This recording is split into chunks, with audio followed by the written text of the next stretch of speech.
이러한 전제가 기독교 우리 신앙의 전제인지 한번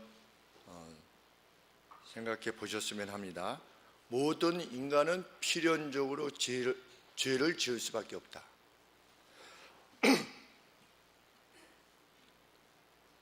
죄를 피하거나 하나님께서 정해놓으신 길을 피할 수 없으리만큼 인간은 무능한 존재다. 우리의 모든 것이 운명적으로 결정되어 있기 때문에 죄는 필연적인 것일 수밖에 없다. 기독교적 전제입니까? 아닌 것 같습니까?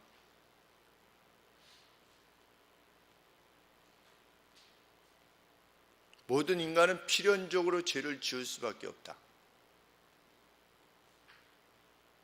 좀 말이 애매하죠?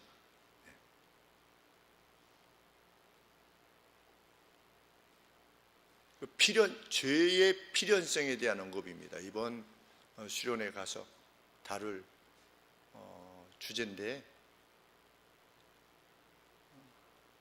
저도 아주 힘이 들었습니다. 번역은 많이 해놨는데 내용이 너무 어려워가지고 이런 식입니다. 그러니까 모든 인간은 필연적으로 죄를 지을 수밖에 없다. 죄를 피하거나 하나님께서 정해놓으신 길을 피할 수 없으리만큼 인간은 무능한 존재이다.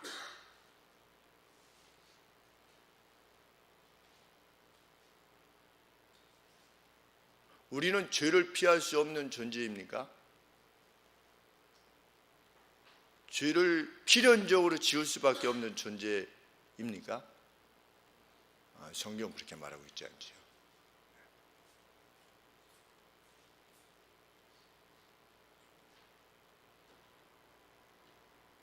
우리가 우리의 죄로 말미암아서 하나님의 영광에 이를 수 없다는 것, 우리 스스로의 행위를 통해서 구원을 얻을 수 없다는 것은 분명하지만 그럼에도 불구하고 우리가 운명적으로 죄를 지을 수밖에 없는 존재다라고 하는 것은 성경적인 개념이 아니라는 것입니다.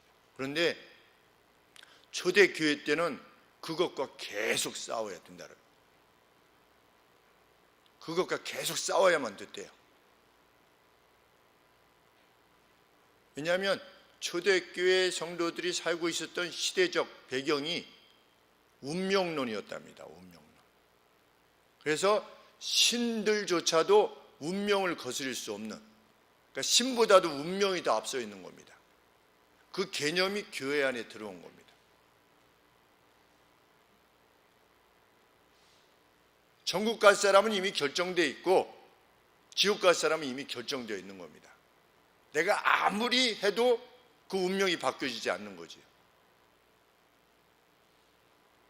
그것이 교회 안에 들어오는 겁니다.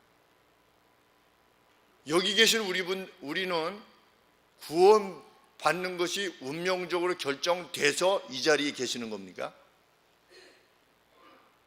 교회 밖에 있는 분들은 결정되지 않았기 때문에, 그렇게 결정되지 않았기 때문에 밖에 계시고 우리는 구원받기로 결정되어 있기 때문에 여기 계신 것인가? 성경은 그렇지 않다는 거죠. 주 예수를 믿으라 그리하면 너와 내 집이 구원을 얻을 것이다. 우리는 운명론을 배격합니다. 운명론을 배격하게 될 때 무엇이 가능하게 되느냐? 너희의 부르심, 너희의 택하심을 어떻게 해라? 굳게 하라 라고 하는 명령이 가능하게 되지요. 만약에 운명론적이라면 우리가 굳게 하려던 말던 이미 결정되어 있으니까 하나님의 예정, 하나님이 그 예정을 하나님이 누구를 구원하실 거냐 말 거냐를 미리 결정한 것으로 우리가 그 운명으로 받아들인다면 우리가 더할 게 없죠. 교회 내에서 그런 문제가 발생한 것입니다. 베드로 사도가 편지를 보냈던 그 교회, 초대교회에 그런 문제가 발생한 것입니다. 운명론은 예수님을 믿는 사람들로 어떻게 만들어 갑니까? 의로움과 죄악 자체에 대해서 별 관심 없게 만듭니다. 왜? 그거 이미 결정되어 있으니까. 그래서 우리 자녀들한테 물어봤습니다.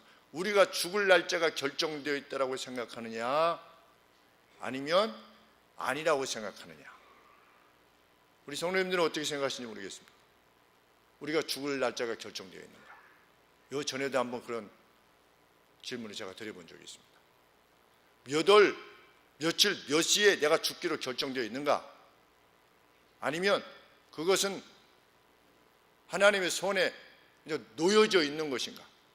운명적인 결정이 아니라, 그리고 나의 행함과 관계에 있는 것인가? 우리 어떻게 보아야 됩니까? 우리 행함과 결정이 있는 거지요.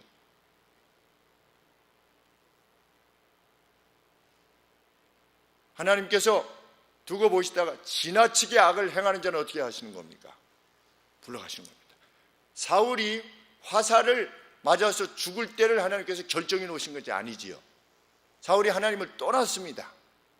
그래서 그가 죽음의 길을 간 거지요. 이럴 수 있을 때, 이것이 기독교의 개념이라고 하는 것을 우리가 받아들일 수 있을 때, 우리는 날마다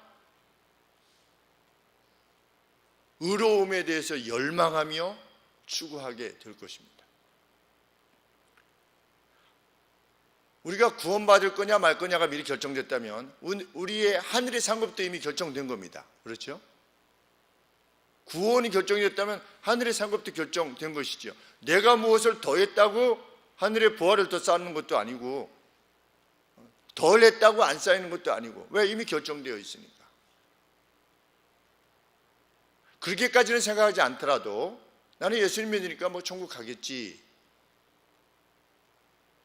그 정도의 차원에서 머무를 수밖에 없죠. 그것은 어느 쪽에 더 가깝냐? 운명론 쪽에 더 가깝습니다.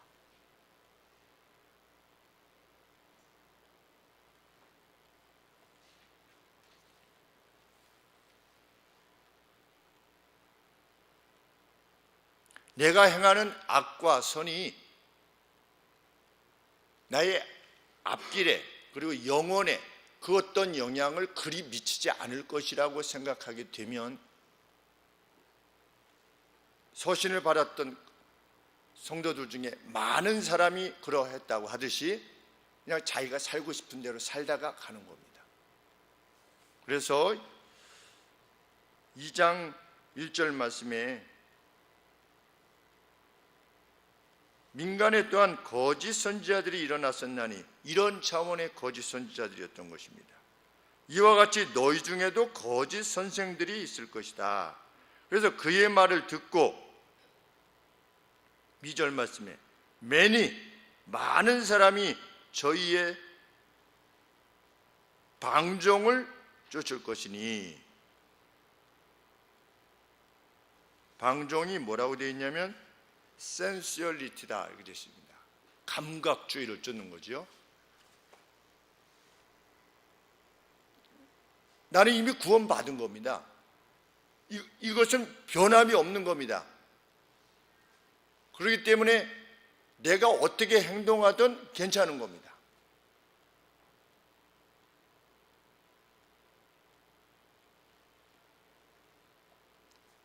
예수님께서는 천국의 비유에 대해서 말씀하셨습니다. 밭을 갈다가 어떤 사람이 보물단지를 발견했다는 거죠. 그래서 자기의 모든 것을 다 팔아가지고 이 보물단지를 얻으려고 할 때 그 기쁨이 넘치게 막 자기 모든 걸 다 판 겁니다. 그 비유 속에서 다 파는 것은 무엇을 의미하는 것이겠습니까? 우리의 인생에 있어서 그 천국이 자기의 것이 되게 하기 위해서 그 기쁨으로 인해서 모든 노력을 기울인다는 것이지요.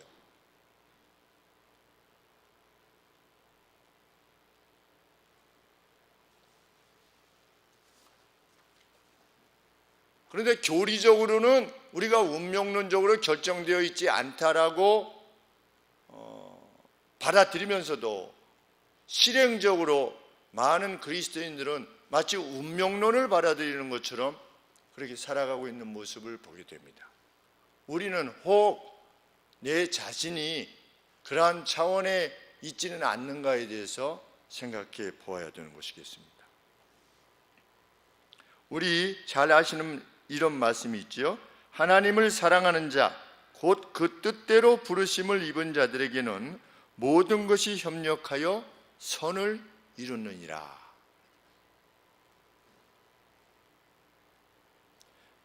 이 말씀에 대해서 그 누군가 행하는 것이 어떤 것이든 간에 그가 하나님께서 부르신 자가 맞다면 결국은 잘 되게 하실 것이다 라고 하는 뜻으로 받아들이려고 합니다.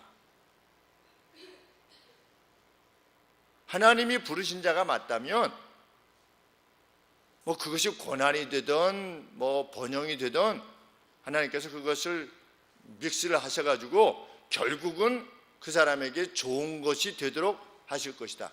결국은 그런데 이것을 운명론적으로 받아들이면 어떻게 되는 겁니까? 하나님께서 알아서 하시겠지.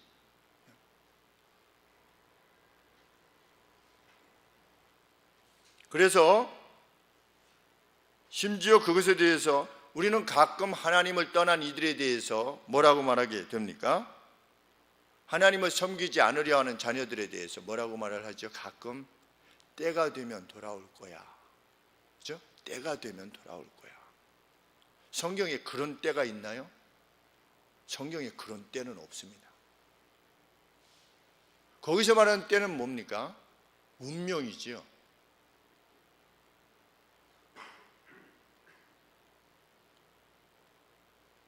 성경은 때를 말하지 않습니다. 성경이 말하는 때는 그게 아니죠.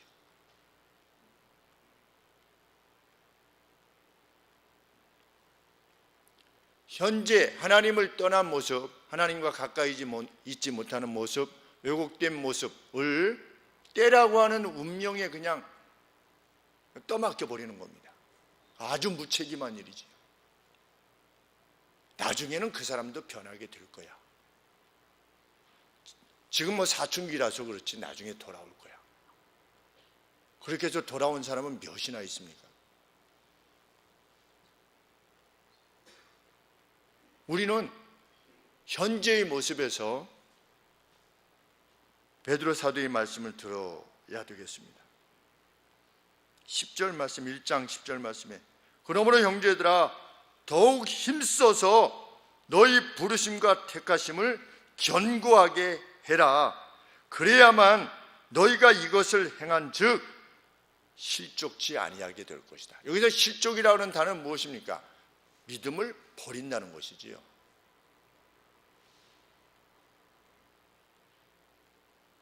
하나님을 가까이 하는 노력을 기울이지 아니하면, 하나님의 뜻대로 행하려는 노력을 기울이지 아니하면 실족하게 되어 있다는 것입니다.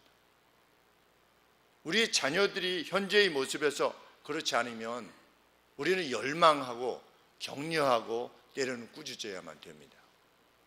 우리 자신에 대해서도 그러해야만 되는 것이죠.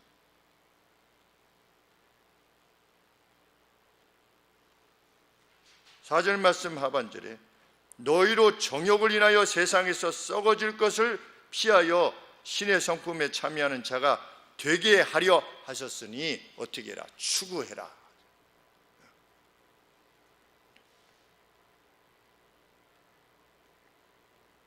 수십 년 전에 알고 지냈던 우리의 동기들 그리고 동창들 한 30년 만에 이렇게 만나면 어디 많이 변하셨습니까?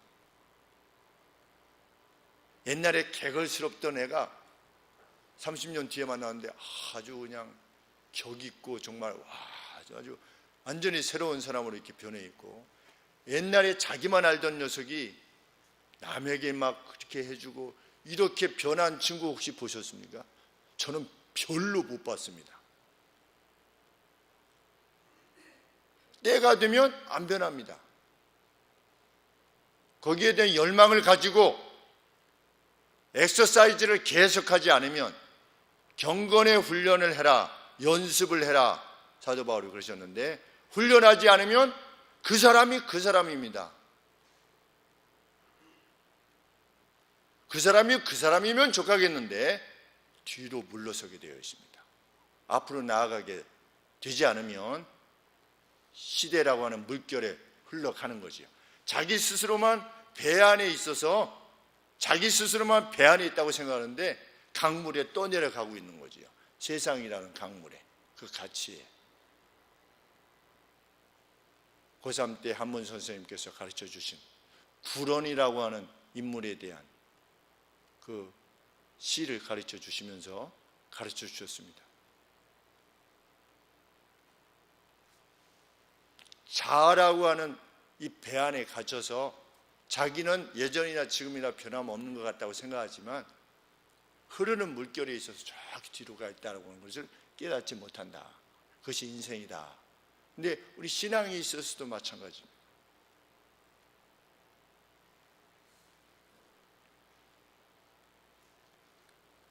현이가 초등학교 동창들을 만나고 왔는데 예전 초등학교 동창들을 만난 것이지. 전화를 하는데 동생이 윤희가 만나보니까 어때? 그대로지? 그렇게 얘기. 그대로지? 옛날에 만난 그대로지? 현이가 그대로야. 꼭 나쁜 차원에서만은 아니겠지만 오늘 변하지 않으면 내일도 변함이 없다는 것이지요.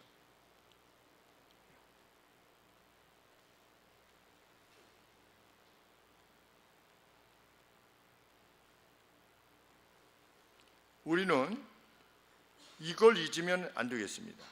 하나님을 사랑하는 자입니다. 하나님을 사랑하는 자. 곧 그 뜻대로 부르심을 입은 자들에게는 하나님이 사랑하시는 자가 아니라 하나님을 사랑하는 자입니다. 하나님의 뜻대로 부르심을 입은 자. 하나님의 뜻은 무엇입니까? 모든 인류를 구원해내는 겁니다. 그렇죠?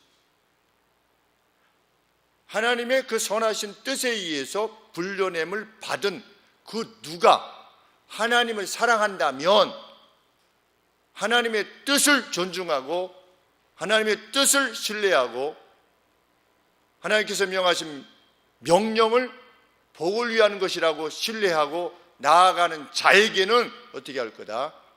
하나님께서 모든 것을 합력하여 그에게 선이 되도록 하실 것이다. 야기하실 것이다.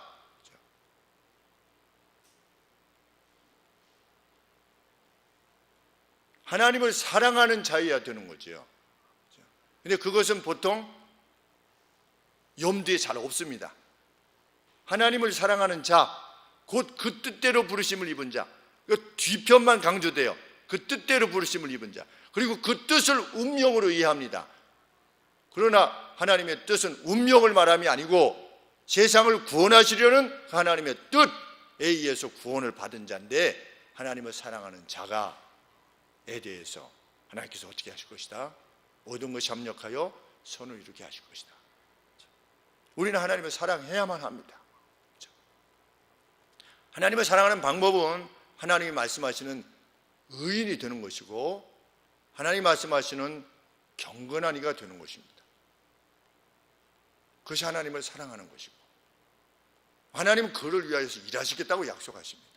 그것이 우리에게 격려가 됩니다. 한편으로는 경고가 되면서도 그것을 추구해 나가는 사람들에게는 말할 수 없는 경고가 되는 것이죠.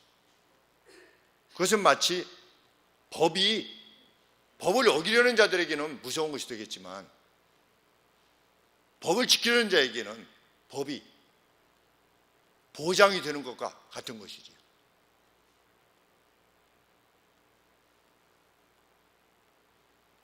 법을 어기려는 이들에게는 경찰이 싫은 사람이 됩니다. 그런데 법을 잘 준수하려고 하는 사람에게는 경찰이 고마운 존재가 됩니다. 하나님의 법도 마찬가지지. 너희의 택하심을 굳게 해라 라고 할 때 그것을 추구하면서 사는 이들에게는 그것이 말할 수 없는 격려가 됩니다. 예스! 이렇게 하는 거죠. 그렇지! 이렇게. 너희의 믿음의 덕을 도덕적 뛰어남을 공급해라 할 때 그렇지 이렇게 하는 겁니다. 너희 믿음의 덕을, 도덕적 뛰어남을 공급해라. 서플라이해라. 자꾸만. 나는 믿음이 있으니, 그게 아니라 그냥 내가 무엇을 하지 않음을 감사해야 하는 것이 아니라, 내가 죄를 짓지 않았으니 나는 그래도 저 사람보다는 낫지 않나, 이런 만족감에 사로잡히는 이가 아니라 그것을 뛰어넘는 도덕적 뛰어남을 계속해서 네 삶에 공급하라 라고 하는 말씀에 기쁨과 감사가 넘치게 되는 것입니다.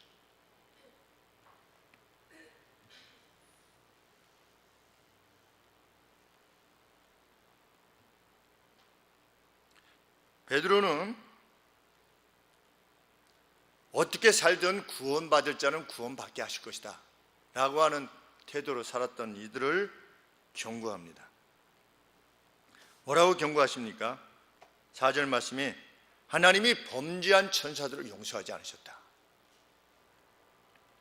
천사로 창조되었어도 그들이 범죄했을 때 그들이 마귀가 되었다. 용서치 아니하셨다. 하나님께서 세상을 만드셨을 때 세상은 좋았으나 세상이 약했을 때 어떻게 하셨다? 세상을 물로 멸망시키셨다 라는 것을 잊지 말아라.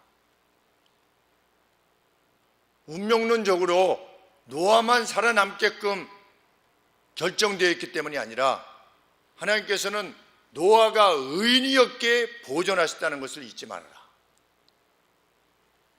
마지막으로 하나님은 하나님의 동산과 같았던 소돔과 고모라, 에덴 동산과 같이 여겨졌던 그렇게 좋았던 소돔과 고모라도 그들이 무법하게 행했을 때, 제 마음대로 행했을 때 멸망시키셨음을 잊지 말아라. 유다서의 내용과 많이 비슷합니다.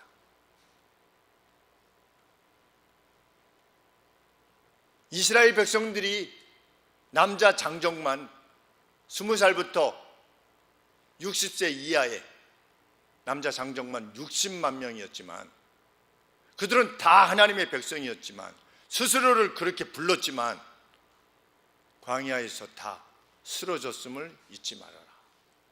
누가 그리스도인이냐? 그리스도의 뜻을 추구함에 있어서 열망을 지닌 이가 그리스도인이다. 우리는 우리 스스로, 우리는 하나님이 버리라고 하신 모습을 여전히 움켜쥐고 버리지 못하는 것이 있지는 않는가? 우리의 감각주의를 따라서 그것을 하나님이 명하시는 것보다 더 사랑하고 있는 면은 무엇인가에 대해서 생각해 보아야 될 것입니다.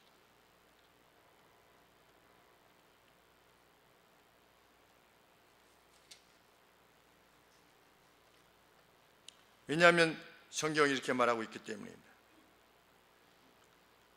악에서 돌이키려 하지 않는 자들에 대해서 심판과 파멸이 결코 지체하지 않을 것이며 그 파멸이 잠에 빠지지 아니할 것이다.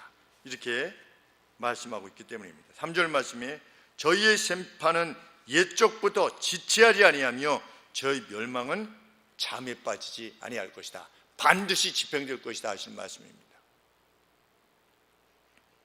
우리가 살아가면서 우리가 그리스도인이라는 이름을 지니고 있는데 감옥 가는 분들도 있고, 그리스도인이라고 하는 이름을 지니고 있는데 죄로 말미암아 몸의 고통을 받는 이들도 있고, 가정이 망가지는 경우도 있고,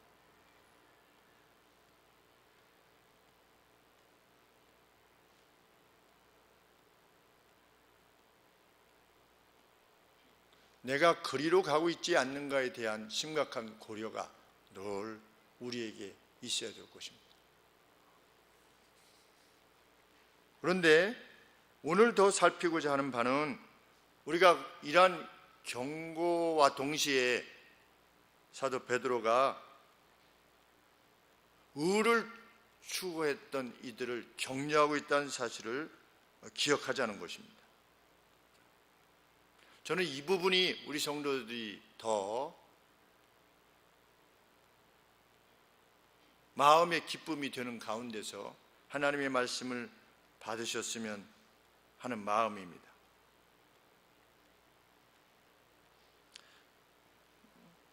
베드로는 멸망시키셨다라고 하는 말만 하지 아니하고 5절 말씀에 보시면 오직 의를 전파하는 노아와 의의 선언자인 노아와 그 7 식구를 보존하셨다. 그리고 소돔과 고모라를 멸망시키는 가운데서도 7절 말씀에 무법한 자의 음란한 행실을 인하여 고통하는 의로운 롯을 건지셨다. 이렇게 말씀하고 있다는 사실에 우리는 주목하게 됩니다. 하나님은 악을 벌하시지만 그 악인을 벌하는 가운데 의인을 결코 두시지 않는다는 거지요. 둘 다 의로운 의인이었지요. 노아 그리고 롯 둘 다 의인이라 이렇게 정의하고 있습니다.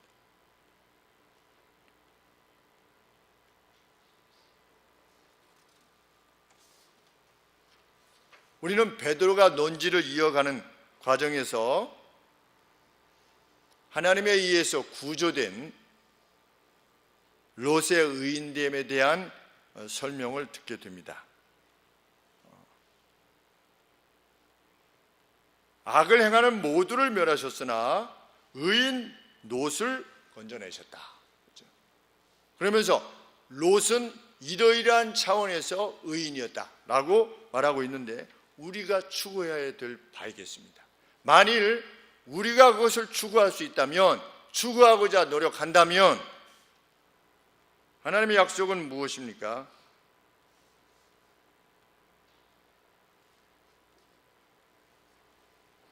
구절 말씀에 주께서 경건한 자는 시험에서 건지시고 불의한 자는 형벌 아래 두어 심판날까지 지키실 것을 10절 제일 하반절에 아시느니라. 하나님은 달리 말씀드리면 하나님은 경건한 자를 어떻게 건지실 것인가, 악인을 어떻게 멸망시킬 것인가에 대해서 알고 계시답니다.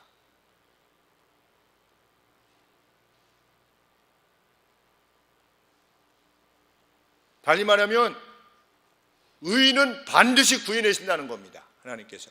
그것이 하나님의 의지라는 것이지요.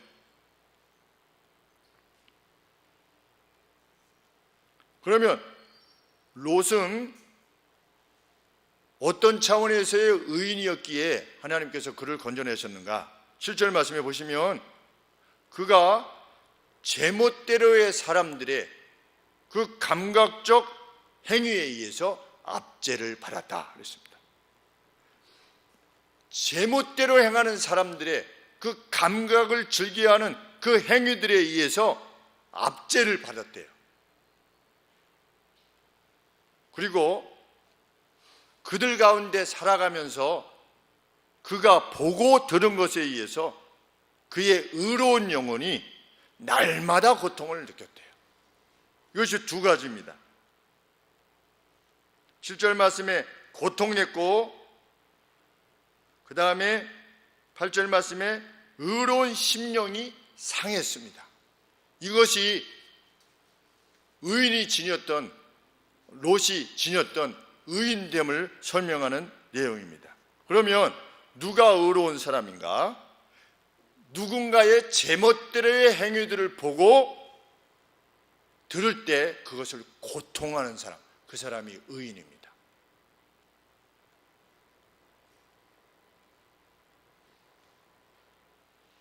그 어떤 악이 이루어질 때, 그리고 그것이 시대적인 악일 때, 소돔과 고모라의 시대 정신은 무엇입니까? 폭력입니다. 외부에서 들어온 나그네들을 집에서 끌어내가지고 대중적으로 욕보이는, 그것도 동성애로 욕보이는, 우리 창세기에 보면 그 동네에 있는 자들이 다 몰려와서 롯의 집을 둘러쌌습니다. 둘러싸는데 젊은이, young people, old people,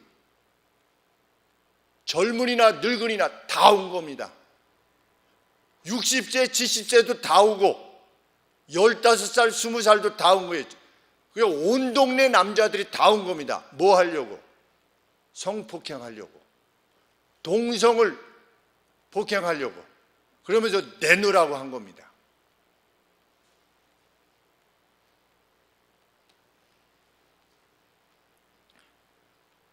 동네 전체가 그러면 보통 사람들은 둘 중에 하나의 길을 선택합니다. 하나는 무관심하든지. 그렇죠? 우리 브라질 왜 못 삽니까?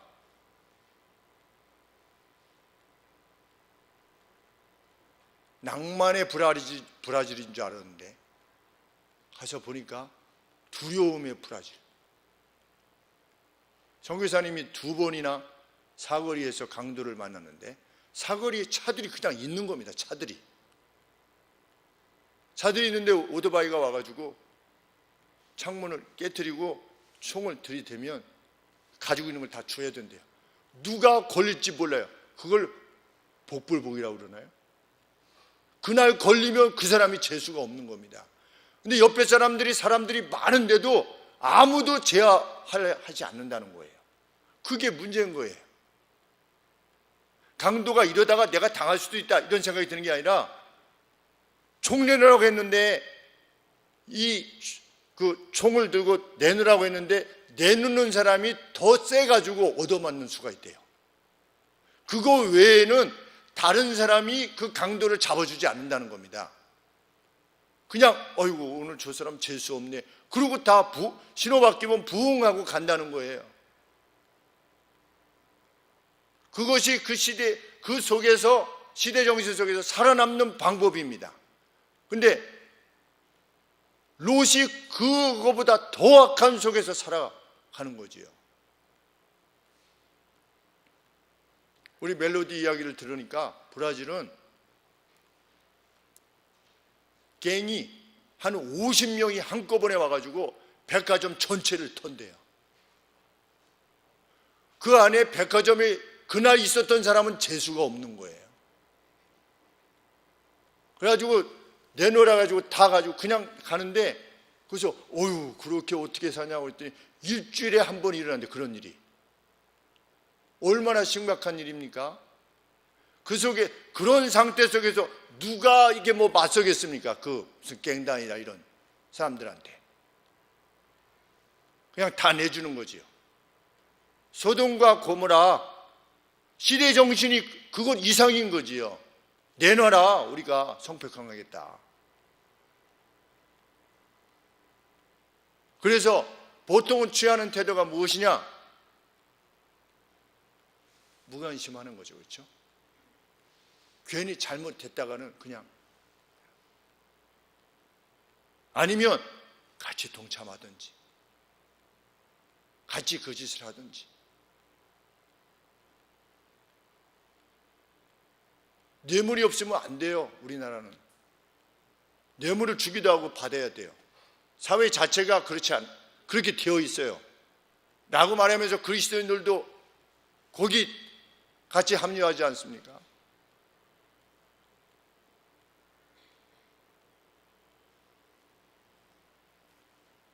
그런데 롯은 고통했대요. 여기서 고통했다라고 하는 것은 거슬렸다가 아닌 것입니다. 이런 거슬림이 아니라 여기서 말하는 고통은 걱정스러운 배려다. 참 주석에서 참 가볍게 표현했습니다. 걱정스러운 배려. 그렇죠? 이것을 어떻게 할 것인가. 그 사람이 의인이라는 겁니다. 정치, 썩은 정치는 하지 마. 다 구정물이야. 뭡니까? 그러면서 정치인을 욕하고. 그렇죠?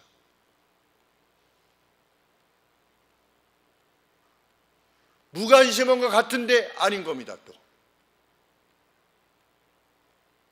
여기서 의인의 고통은 뭐냐? 어떻게 그것을 막아낼 것인가? 이런 정치를 어떻게 한번 제대로 바꿔볼 것인가? 뇌물 없는 사회를 위해서 어떻게 할 것인가? 나는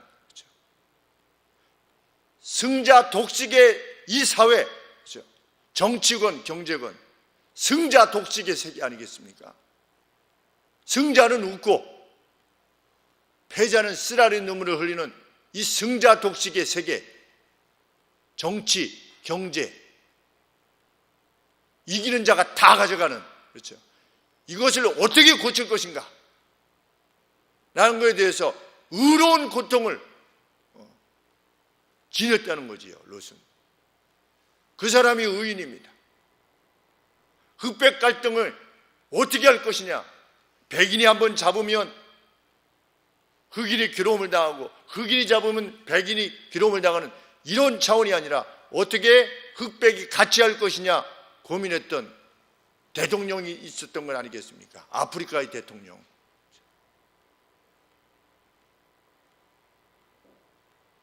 그 사람이 의인인 거지요. 하나님은 우리가 그런 고통을 지니기를 원하시는 것입니다. 마음속에.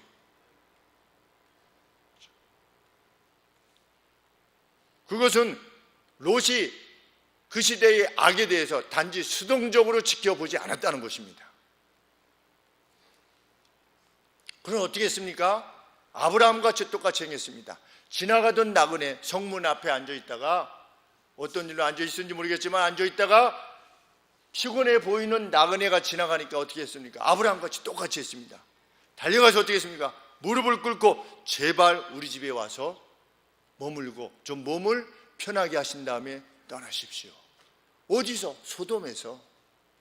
소돔 전체가 멸망하는 그런 악함 가운데에서도 하나님의 사람은 그 가치를 잃어버리지 않은 것이지.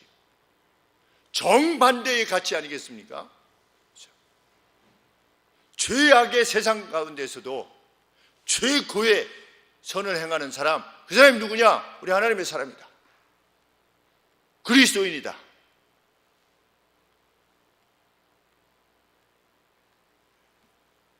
우리 구약 성경에 보면 그냥 뭐 빵 몇 조각 준 게 아닙니다.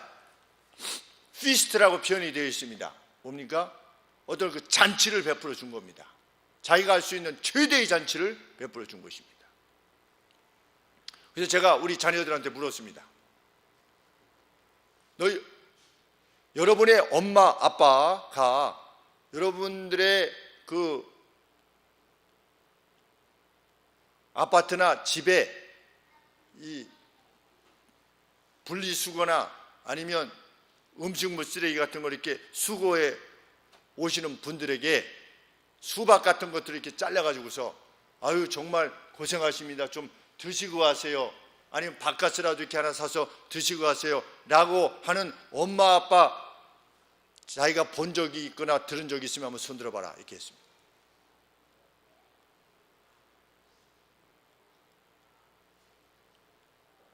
롯은 어떻게 했습니까? 그렇게 했습니다.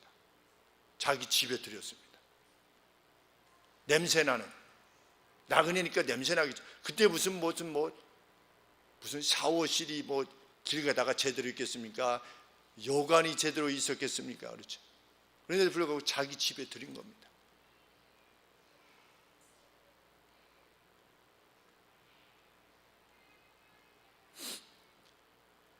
몰려온 동네 전체의 그 성 전체의 남자들이 천사들을 내어놓으라고 남자들이라고 생각해서 내어놓으라고 했을 때 그가 뭐라고 말했냐면 너희의 악한 행위를 그만두라 그랬습니다. 아니에요 하지도 않고 너희의 악한 행위를 이런 악한 짓을 그만두라 그랬습니다. 악하다고 선언했습니다. 그리고 나그네를 건들지 말고 내 두 딸이 있으니 두 딸을 너희들이 원하는 대로 해라. 나는 나그네를 보호하려고 한다 라고 했더니 그들이 뭐라고 했냐면, 네가 우리한테 들어온 지 얼마 되지도 않았는데 네가 우리의 저주가 되려고 하는구나. 네가 우리의 판단자가 되려고 하는구나. 네가 우리 재판장이냐? 이러면서 롯을 붙잡아서 밀쳐가지고 문이 부서질 정도로 밀친 겁니다. 롯을.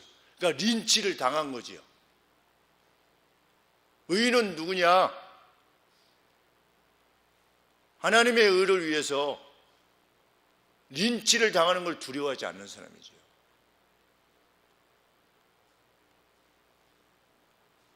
전안에 있는 우리 동기 목사님, 그 신천지로 인해서 가족의 그 누군가를 잃어버린, 그래서 피눈물을 흘리는 사람들을 위해서, 그들이 가정에 돌아가기 위해서 행할 때 문자로 전화로 실제로 와서 괴롭히고 욕하고 위협하고 밤길을 조심해라, 네 딸 조심해라, 가만두지 않겠다, 이럼에도 불구하고 어떻게 하는 겁니까? 그 길을 그냥 가는 것입니다.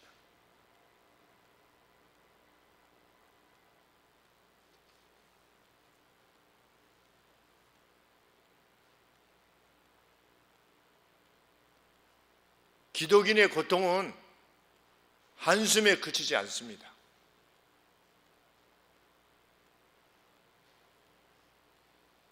모반을 알렸던 모르드게처럼 우리 에스더서에서 왕에 대한 모반을 알렸던 모르드게처럼 날마다 그 상황을 선한 것으로 바꾸기 위해서 결단하는 것입니다. 날마다 죽는 겁니다. 그것이 날마다 죽는 겁니다. 그 괴로움을, 고통을 안는 것입니다. 자신의 능력 내에서 능동적으로 무엇인가를 하는 것입니다. 설교 끝나고 났더니 우리 아동부 성도들이 주보 챙기고 불렀던 찬송 이렇게 챙겨서 뒤에다 갖다 놓고, 전에는 한 2명 정도가 했었는데 오늘 한 4-5명이 하는 걸 보고 오늘 설교를 잘 들었나 보다 이런 생각했어요. 제가 그렇게 하라고는 안 했는데 제가 권율이를 칭찬했거든요. 권율이가 수년 전에 왔을 때 조그만 종이에다 뭘 그렸었는데 그걸 엄마가 나중에 그거 어디다 놨는지 잘 몰라서 엄마가 그 예배인가 뭔가 이렇게 끝나고 나서 찾아줄게 이래가지고서 그렇게 하기로 해가지고 끝나고 찾았는데 없어서, 찾기 전에는 절대로 집에 안 간다고 엄마가 약속했으니까 그래서 찾아준다고 약속을 안 했는데 아무리 찾아도 없으니까 그래도 엄마가 찾아준다고 해가지고, 그래가지고 제가 권율이한테, 권율아, 목사님이 너 가고 나면 교회 전체를 내가 찾아서 반드시 찾아주마. 그런데 그렇게 찾았는데도 없으면 그냥 없는 것으로 하자. 그랬더니 권율이가 승낙을 해가지고 그때 집에 갔습니다. 집에 가서 제가 화장실에 있는 남녀 화장실 그 쓰레기통까지 다 뒤져가지고 그 종이를 찾으려고 이렇게 했는데 결국은 못 찾았어요. 그래가지고 권율이한테, 권율아, 목사님 이렇게 해서 다 찾아봤는데 없어서 미안하구나 했더니 그러면 됐어요. 이렇게 했던 권율이가 지금 이렇게 수년이 지나고 나서 그때 권율이하고는 비교할 수 없는 권율이로 멋지게 성장했다. 그래서 엄마 아빠가 얼마나 행복해 하시는지 알 수 없다. 이렇게 우리 자녀들한테 무엇을 들었을 때 자기 자신을 변화시키려는 그 노력이 있을 때 그는 5년 뒤에 10년 뒤에 정말 그 누구라도 사랑하고 싶은 사람으로 변한다. 엄마 아빠가 그렇게 기쁘고 목사님도 그렇게 기쁘니 우리 하나님이 얼마나 기쁘시겠냐. 현재의 자기를 변화시키려고 노력하지 않으면 10년 뒤에 자아가 곧 그 자아다. 30년 뒤에 만나도 똑같다. 그래서 3살 버릇 80살까지 간다고 라고 말해주고 있지 않느냐. 자기를 변화시키려는 노력하지 않으면 맨날 똑같은 사람이다.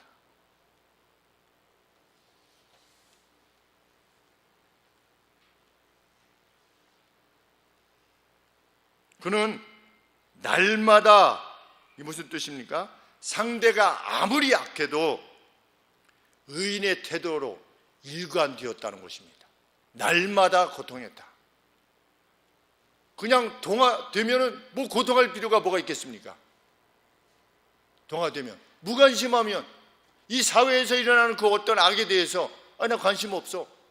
그럼 뭐 무슨 고통을 느끼겠습니까? 그러나 의인은 그럴 수 없다는 거지요. 동성끼리의 결혼에 대해서 갤럽 조사하는데, 금년에 갤럽 조사에서 34%가 찬성한다라고 하는 여론조사가 발표됐습니다.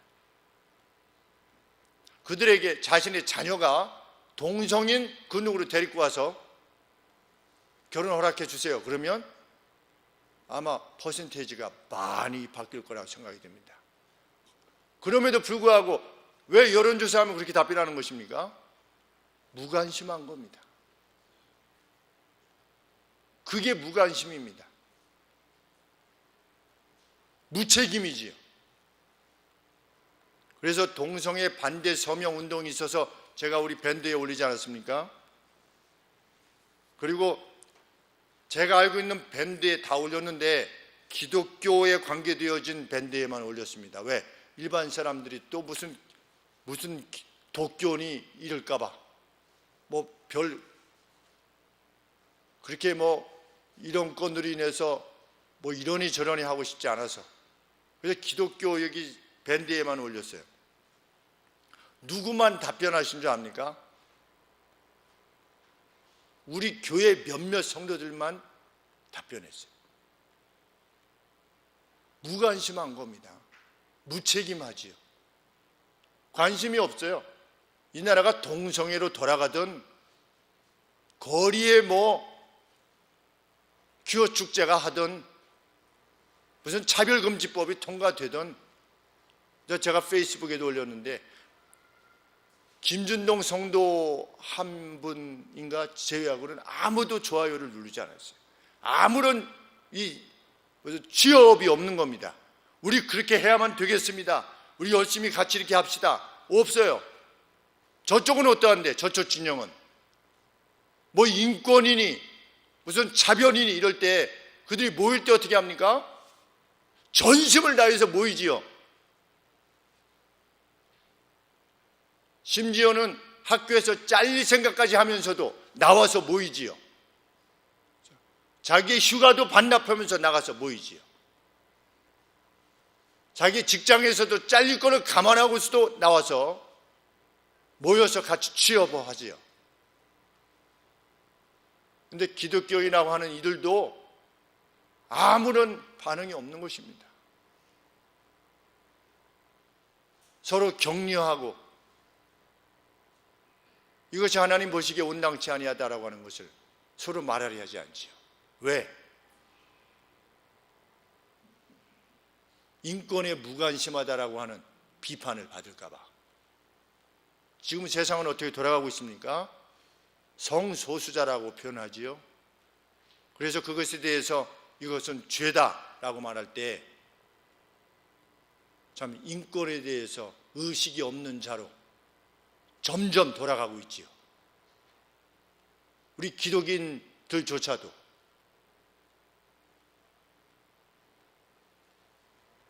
구설수에 오를까 봐 그것이 두렵습니다.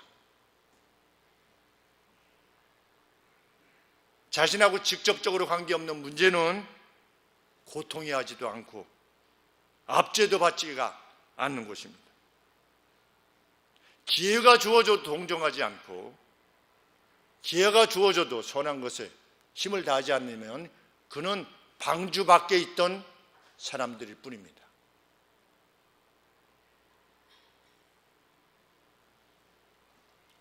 이 시대는 싸우고 터지는 것을 스포츠라 합니다. 그렇죠? UFC 점점 많아지고 있죠. 채널이 사람을 그냥 틀 안에 가둬놓고 막 피가 낭자하게 싸우는데 그걸 스포츠라고 그럽니다. 우리 고통합니까? 그냥 젊어서 멋대로 살자라고 하는 노래가 청춘의 전유물이라고 합니다. 젊어선 저럴 수 있어. 그것에 고통하지 않습니다. 남의 것 내놓으라고 하는 땡깡 문화, 이거에 대해서 고통하지도 않고 관심도 없습니다. 그러면 그는 의인일 수 없는 거지.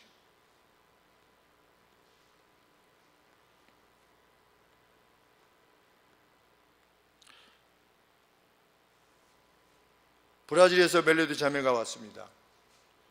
여러분들은 아마 처음 보셨고 저는 두 번째 봤던 자매입니다. 그럼에도 불구하고 여러분들 가운데 근로 또는 식사로 어떤 한 자매가 직면하고 있는 어려움에 동참 하신 것을 생각할 때 마음에 감동이 있는 것입니다.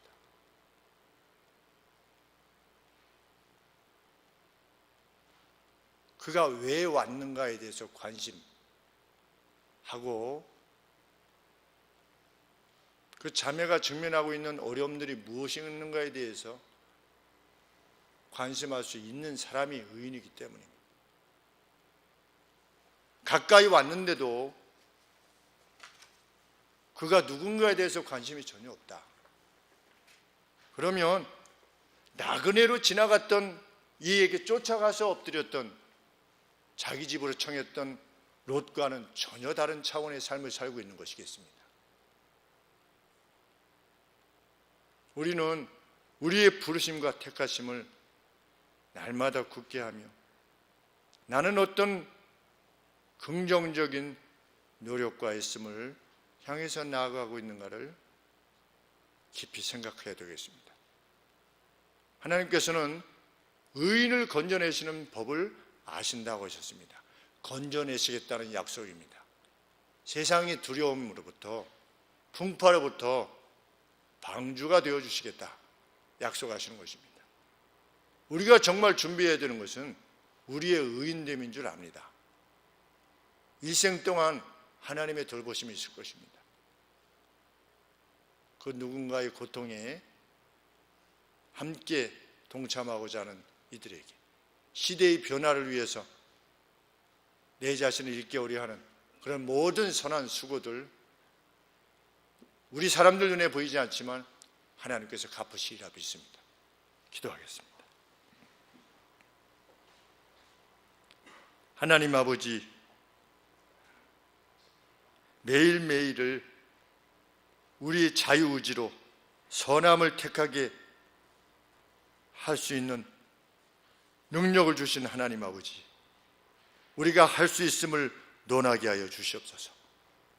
과거에 우리는 죄 가운데 살았지만 이제는 의롭고 격있고 진실된 것을 향해서 내 자신을 내어놓을 수 있는 사람으로 아버지가 날마다 성장해 갈 수 있도록 도와주시옵소서. 죄인을 의인의 회중에 들지 못하게 하시는 하나님, 의인의 길은 여호와께서 인정하시겠다라고 약속하신 말씀 그대로 저희들이 마음을 다하여 자비를 베풀며 그 누군가를 위로하며 말없이 선한 것을 갖다 놓으며 그의 회복을 구하고자 할 때 그때마다 성령께서 마음을 감동하여 주시사 뜨거움을 허락하여 주시고 그것을 지켜보시는 성령 하나님께서 참으로 존재하여 계심을 깨닫게 하여 주시옵소서. 그리고 하나님, 그 의지가 날마다 새롭게 하여 주시옵소서. 그리고 의인에게 베푸시는 하늘의 은총이 얼마나 큰 것인가를 그 각각의 가정에 하나님 드러내 주시사 저희들로 하여금 교회에서 간 모든 성도들이 그 길을 함께 향해 나가게 하여 주옵소서. 세상의 악에 대하여 무관심하지 않게 하시며 동요되지 않도록 아버지 도와주시고 용기를 가지고 악에 대해서 말하며 우리의 뛰어남으로 아버지여 그 악을 이겨낼 수 있는 그러한 선함과 자비함과 관대함이 저희의 삶 속에 넘쳐나게 하여 주시옵소서. 일주일간의 삶이 주 안에서 그렇게 희생되어지기를 간절히 소원합니다. 도와주시옵소서. 예수 그리스도 이름으로 기도합나이다. 아멘.